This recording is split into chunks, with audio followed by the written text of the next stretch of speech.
Chapter 11, Echo Mountain by Lauren Wolk. It's not easy to gather stink, but I decided I would just go out before dark and do just that. Supper almost changed my mind. It was so good. It made me so sleepy. The venison, that's deer meat, a lovely change from soup. I wanted to say to my mother as she seared it in the black pan, if that smell doesn't wake Daddy up, nothing good ever will. But I knew I would soon be raising her dander again. So in the meantime, I was the girl she wanted me to be. I helped with a meal, thanked her for it, and cleaned up afterward, my voice quiet, my smile steady, until I thought perhaps she and even Esther had forgiven me for dousing my father that morning, though I knew they still blamed me for much more. I'll take supper to Macy, I said, when the kitchen was clean and the lanterns lit. And then we'll make soap, she said.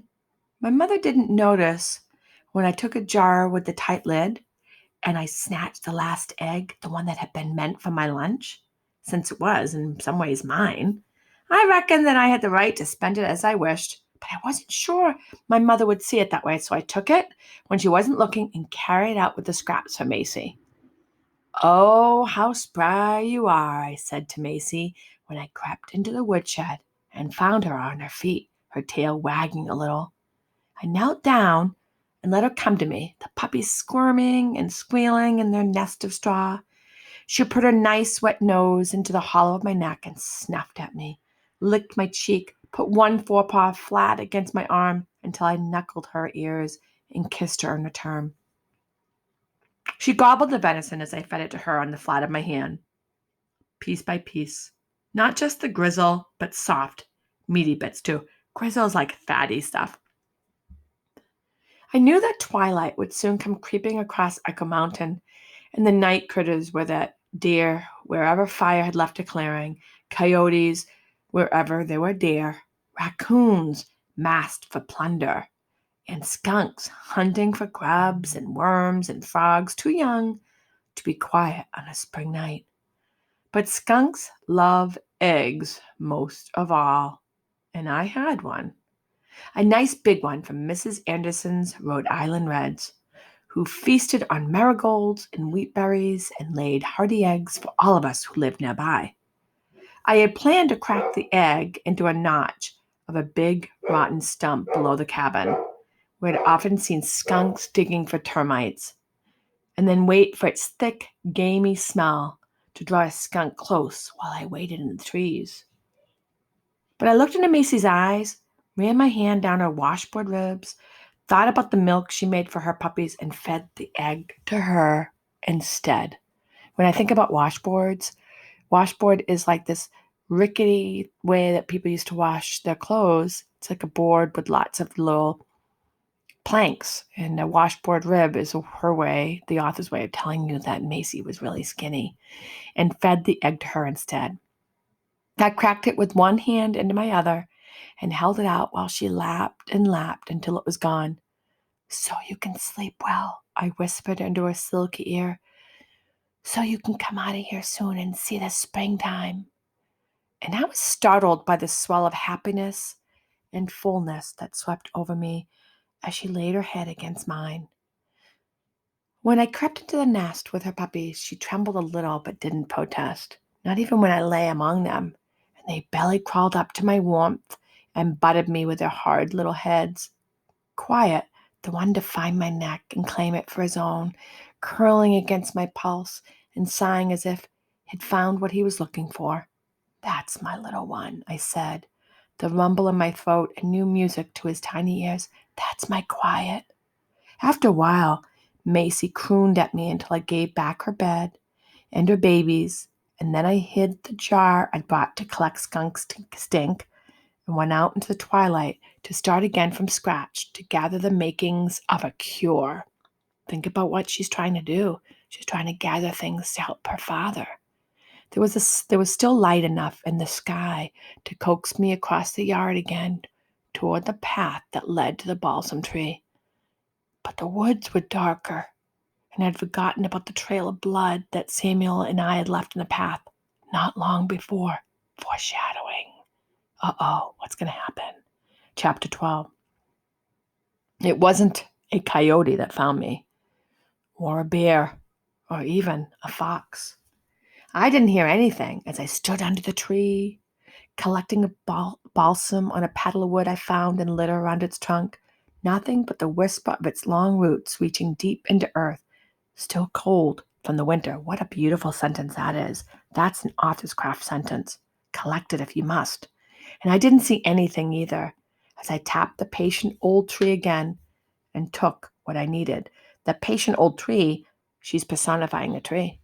I didn't know I was being watched until I turned back to the path and found myself face to face with that big dog again. Think about that. This time, in the poor light, he looked even more like a wolf, even more like something wild. I hoped that he hadn't followed the blood trail, expecting something wounded, something he could eat. When he lowered his head and took a step toward me, I knew a moment of fear. But the sound he made was not quite a growl. It was more question than threat, as if he needed something, but couldn't quite make up his mind about me. Then, Ellie! Came the thread of my mother's call from down the path, and I turned instinctively toward her voice. I want you to notice how the paragraph changed because something changed. An event changed. I turned back to find the path empty, the dog gone, just as before. That makes its own paragraph. Beautiful sentence. This time, I didn't look for him in the trees or follow up the path. This time, as darkness came, home felt like a better choice. My mother was waiting for me in the yard. What are you doing up there? She said, her hands on her hips. Uh-oh. I might have told her then about the dog, but she seemed a little too much like him in that moment. The way she looked at me, as if she wanted an explanation, an answer to a question she could not quite put into words. So I said, just walking, something I did often, something I had once done with my father, who also liked an afternoon after supper ramble and the softness of dark air. Well, walk back out and get some kindling. That's like tiny piece of wood that helps the fire get started. Get some kindling for the soap fire. So they're making soap. She turned toward the stone pit where we cooked things better made outside. I almost echoed Samuel then. I almost said, how come Esther isn't helping with the tallow? That's material that you need to make soap. But I didn't. Esther did her fair share. It didn't matter that she liked housework. What matters was that she did that work, leaving me free to do some of what my father had once done. Yard chores, gardening, fishing, and anything involving fire. My mother didn't notice the paddle of balsam I carried behind my back. She didn't notice when I tucked it behind the woodshed, but I knew she would notice when I spread it on my father's scar, the place where the tree had struck him, which was as close as I could get to what ailed him. Ailed comes from the word ailment, which means sick. I knew his wound was on the inside. I knew that balsam was mostly good for wounds on the outside. But what about the things I didn't know?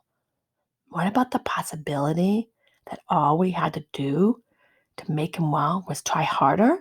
Try anything. Try everything.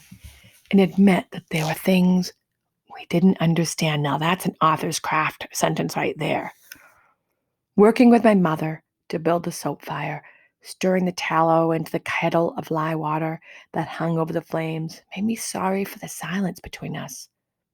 So I broke it. I saw a dog in the trail earlier today.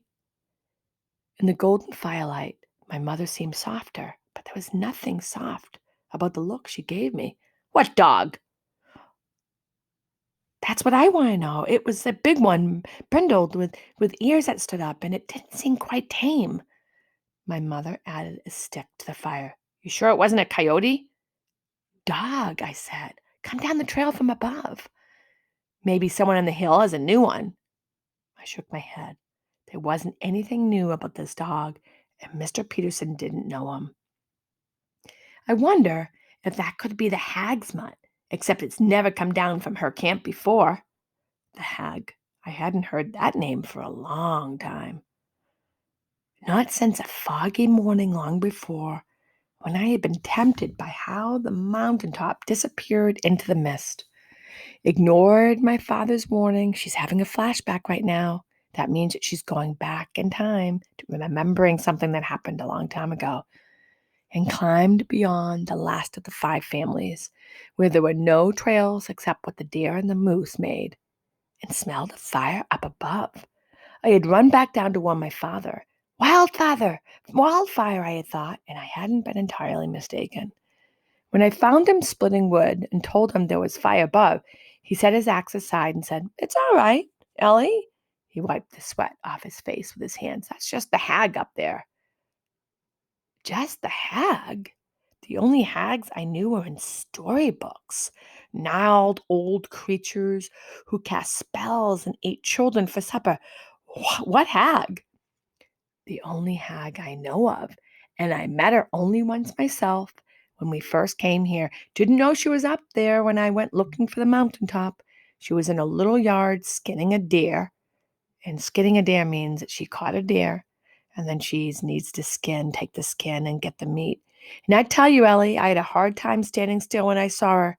She was that odd, and she had a dog with her, a big one with a dark eye. What? You mean one eye black and one eye not? No, he laughed. A dark stare. No welcome in it. Not in hers either. I pictured that. Did she say anything? He nodded. She said, you need a leech on that ear. Then honey if it's hot. I remember him smiling at the look on my face. I had a hurt ear from a fall. It was swollen. She told me I should go down to the marsh and get a leech or two to drain the blood, or to drain the blood off, or I'd have a ruined ear. And did you? He shook his head. I had your mother lance it instead. It bled so bad I thought we'd made a mistake doing that, but the pus came with it. And then I recall we put some honey on the open cut, and it healed right and quickly. So I remember how he picked up his axe again, went on with his work, but I stopped him with a fresh question. And what about the hag? Did you go back up after that? At which my father shook his head. You don't ever even talk about her, I said. Why doesn't anyone ever talk about her? My father set a fresh log on the stump and hefted his axe. Nothing to say. And no sense pointing you children towards something better left alone, which is what you'll do, Ellie. Leave her alone. And there was something so hard in his voice that I'd obey him. Now, much later, as I stood with my mother by the fire and I stirred the tallow, I wondered if the hag might have carved the little lamb and the dog and all the other small gifts I'd been given. How old is the hag? I asked my mother, remembering the face I'd seen in the woods, which had seemed too young for someone called a hag. I have no idea, she said, but from what your father said, I'd imagine old would do. So, not the wood carver, but perhaps something better. Did you ever ask her to come see Daddy? I asked, after he got hurt. My mother looked at me like I had 2 heads. The hag?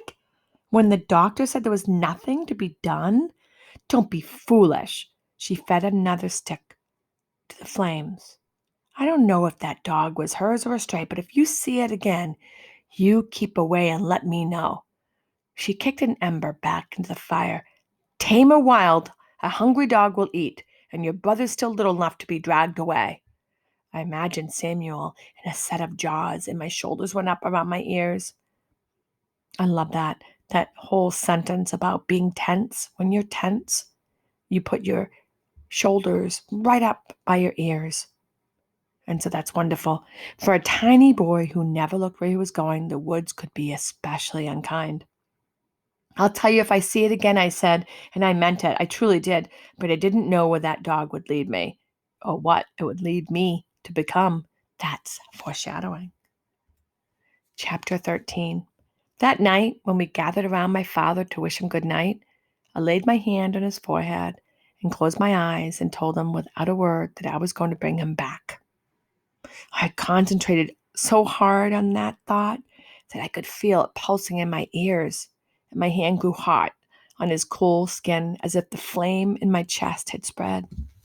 I was startled, when Esther pulled my arm away and said, "What are you doing, Ellie?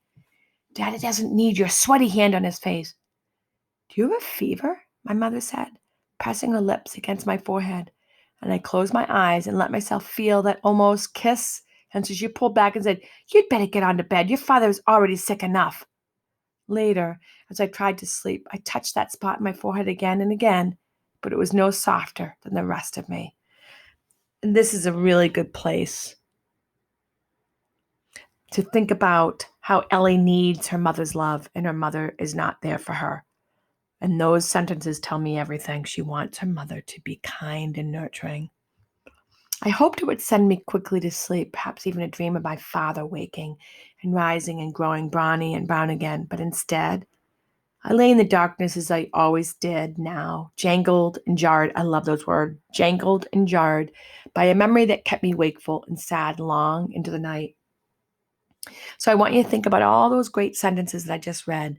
Were there any sentences that made you imagine the scene, or any great words, imagery, anything like that that you would think that's awesome? That's an awesome author craft move. All right, we're going to continue. While my mother, my sister, my brother, my father all slept, I lay wakeful and remembered that January day, Esther gathering kindling under the trees at the edge of the yard where the snow was thinnest, watching Samuel when my mother was inside making stew. I remembered helping my father clear trees at the edge of the garden so in the spring we could plant more beans and peas and squash. I remembered him showing me where to stand as he swung his axe, how to keep a safe distance in case the tree kicked back like an angry horse. An angry horse when he's using the axe. That is a simile. As it fell, how to make the cut so the tree fell mostly where he wanted it to fall. In this case, downhill. In this case, away from him, away from me, where it could do no harm.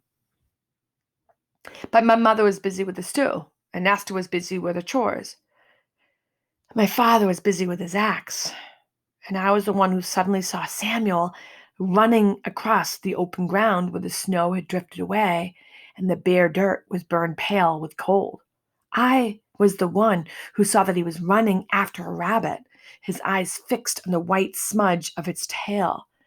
The tree broke just then, began its fall, began its great arc toward Samuel, its branches thrashing, slowing as it snagged in the branches of other trees, spinning heavily, and I charged beneath it, grabbing Samuel as I ran, both of us shoved from behind to land hard just out of harm's way. I wonder who shoved both of them. I remembered lying on the cold ground with Samuel in my arms, how he struggled to get free, yelling, "Why did you do that, Ellie?" I remembered holding him tight as I turned to see my father lying still under the tree's branches, his blood on the snow. I remembered not knowing what to think about that. I remembered pulling Samuel away before he could see my father, dragging him toward the cabin as he tried to break loose from my hand, clenched tight around his wrist, hauling him farther away from the garden and the tree and my father, casting him into the snow where Esther was gathering wood, where Esther was supposed to be watching him, where Esther was unaware of any trouble until I raced into the cabin yelling for my mother, until I ran back to where my father lay, my mother with me, Esther chasing us, calling, "What's happened?" And Samuel chasing her, all of us climbing through the chaos of branches and dirt and snow to try to lug the tree up my father, all of us pulling at it together as it lay so still beneath it that I was sure he was dead. We couldn't reach him through the tree's sharp, tangled limbs, no matter how Esther yelled his name, no matter how hard my mother worked to break the smaller branches, her hands torn up from trying. But we all together finally managed to pull some of it off of him. And then I bent away the thinnest branches until they bowed, taut and difficult in my arms, while my mother and Esther tugged him away, inches at a time. Samuel cried, "Teddy!" again and again, but too small for anything else. My mother reaching through the branches, feeling my father's neck, feeling for his pulse, finding it. And then with a mighty surge, pulling him from the last of the tangle and onto open ground to turn him over and call his name, holding his face in her hands, the blood matting his hair, his skin a shocking white. All of us calling him, my sister holding one of his hands in both of hers. Samuel tugging on the hem of his pant leg, my mother kneeling alongside him and then scrambling to her feet, looking wildly around, her hands dripping with blood, and then running for an old blanket that we made into a hammock to drag him, his poor body bumping along the frozen ground, and then slowly, horribly, up onto the cabin step and through its doors and across the floor into the washroom, laying him near the drain and pouring warm water over his wound to clean it, waiting for him to wake up. I will never forget the moment when we all stopped and sat back, exhausted, and looked at each other, at him, at the pink water trailing from his head, all of us breathing hard. Samuel still crying, crawling into my mother's lap, his face red and snotty and swollen. "Run to the Petersons, Ellie," my mother said, her voice shaking. "Tell them to fetch the doctor. Tell them to hurry." That's the end of chapter 13. I hope that you enjoyed the reading at this point. And what I'm going to do is I will read another chapter soon.